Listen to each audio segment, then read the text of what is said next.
Hablando de 25.000 horas de grabación, 16.000 entrevistas, ¿esto dónde se guarda? Que ocupa mucho espacio.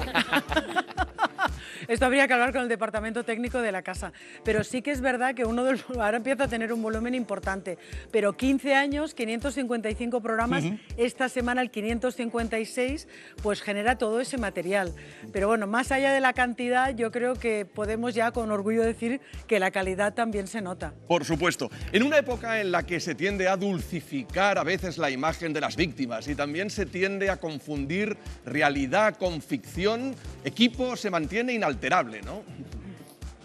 Mira, has tocado un punto que a mí me interesa muchísimo, que es esa romantización, ¿no?, que estamos haciendo con el true crime.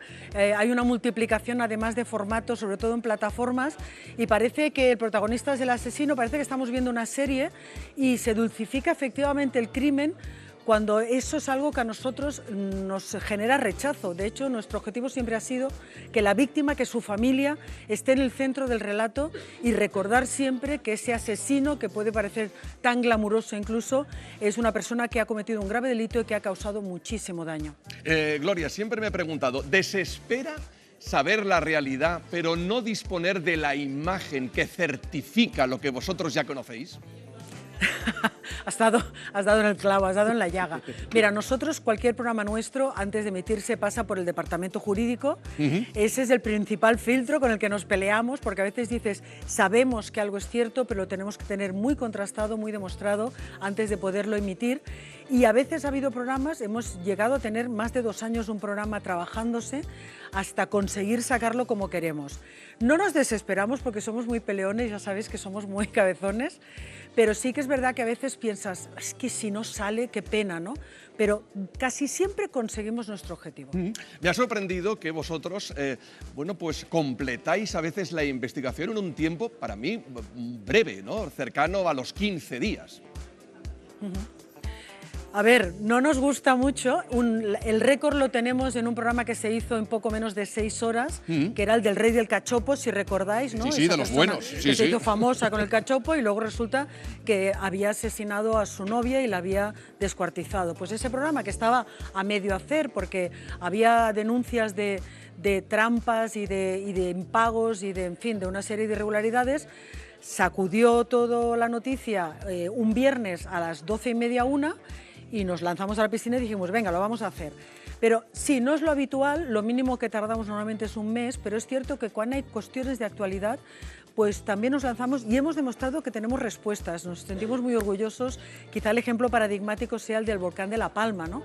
Que lo decidimos, creo que fue el miércoles, aterrizamos en el último avión y el viernes habíamos levantado un programa, yo creo, que hizo honor a la dignidad de las personas que lo estaban pasando mal. Sin duda. ¿Alguien os ha intentado sobornar alguna vez? Decir, oye, mira, ¿cuánto costaría que mirarais hacia otro lado o que olvidarais esta investigación y lo dejamos en punto muerto? No, dinero no nos han ofrecido. Ya. Más bien, nosotros somos muy humildes, no podemos pagar nunca a nadie, nunca, aparte por motivos éticos. Si tú pagas una entrevista, normalmente te responden lo que quiere el que paga que se diga, ¿no? Pero no, sobornos no. Ahora, intentos de pararlo, pues ha habido burofaxes, ha habido intentos judiciales que no han prosperado y muchas amenazas veladas, no veladas, en redes o no en redes. Pero pagarnos, mira, esta yo creo que no nos ha pasado nunca. Todavía no.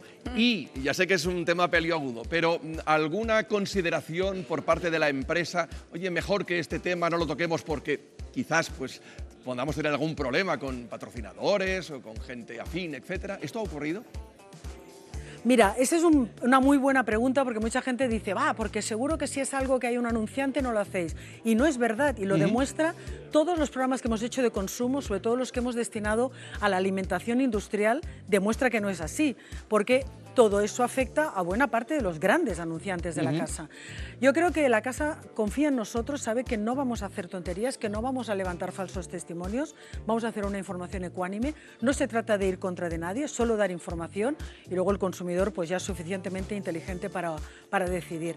Pero sí que es cierto que lo que nos ha ocurrido, no con empresas de este sector, sino sobre todo estoy pensando en energéticas, grandes empresas, que es que a la gente le cuesta mucho hablar, nos cuesta mucho arrancar temas porque a la gente gente le cuesta dar el testimonio. Y claro, sin testimonio nosotros no podemos opinar ni decir lo que nos parece. Sin embargo, también es cierto que algunos de los culpables al final alardean de haber salido en equipo porque da como cierto estatus, ¿no?, haber sido protagonista de vuestro programa.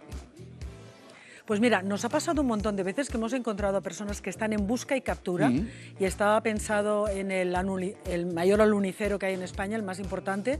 Le estaba buscando la policía, le encontramos nosotros y primero se puso nervioso, pensaba que éramos policías, pero luego, oye, le salió el punto ese de sobrao y de orgullo y de prepotencia y nos dio una entrevista.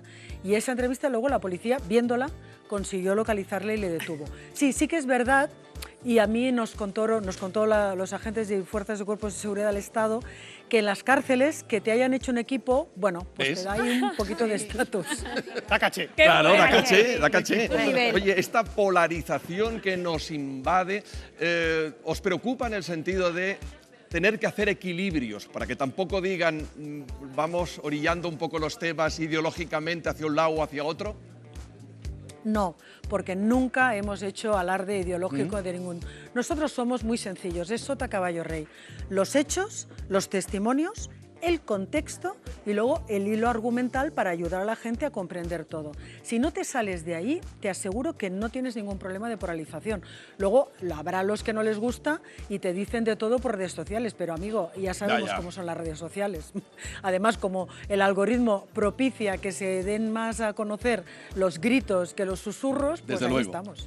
Y el miedo, por ejemplo, después de una investigación que haya generado miedo, porque yo he visto muchos de vuestros programas y en algunos he visto que el cámara se está jugando literalmente la vida. ¿Eso condiciona el siguiente reportaje? ¿Lo mal que lo has pasado en el anterior? Mira, esto fue un proceso de aprendizaje que hicimos desde el principio. Es cierto que ahora la gente que hace cosas malas y que ya nos conoce, somos muy conocidos, sabe que cuanto mínimo vamos a contar lo que ocurre. No vamos a exagerar, no nos vamos a poner con sus familias, que eso es algo que, bueno, como es normal, afecta a todo el mundo, gente buena y gente mala, no quiere que les toques a sus niños. Pero para entendernos, el miedo está basado en la seguridad que nosotros mismos buscamos. No somos unos kamikazes, no nos vamos a buscar la muerte ni el peligro, sino todo lo contrario. Eso no quiere decir que de vez en cuando haya algún incidente. Pero fíjate que en 556 programas que vamos a cumplir esta semana, los incidentes yo creo que me sobrarían dedos de las dos manos para contarlos. Eso quiere decir que no hacemos las cosas mal. Ser periodista es una profesión que tiene su riesgo, eso lo sabemos, pero nosotros, como te digo, hemos aprendido a controlar no el miedo, la tensión, nos pueden las ganas, al final un poco ante situaciones de tensión. Mañana, ¿qué es lo que veremos, Gloria? Mira, mañana es un programa, os va a encantar a todos, en el sentido malo del término.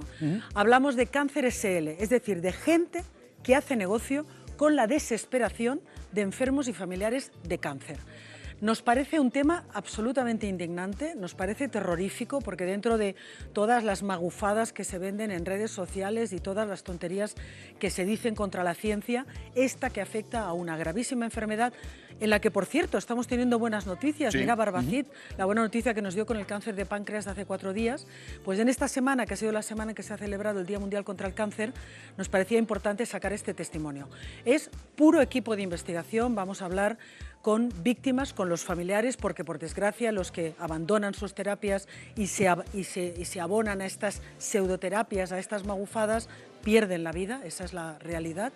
Pero yo creo que os va a gustar y os va a interesar mucho y espero que sea además un aldabonazo para intentar que las autoridades, que son las que deben hacerlo, controlen y sobre todo penen más este tipo de comportamientos, este tipo de negocios basados en la desgracia de los demás. Lo veremos mañana.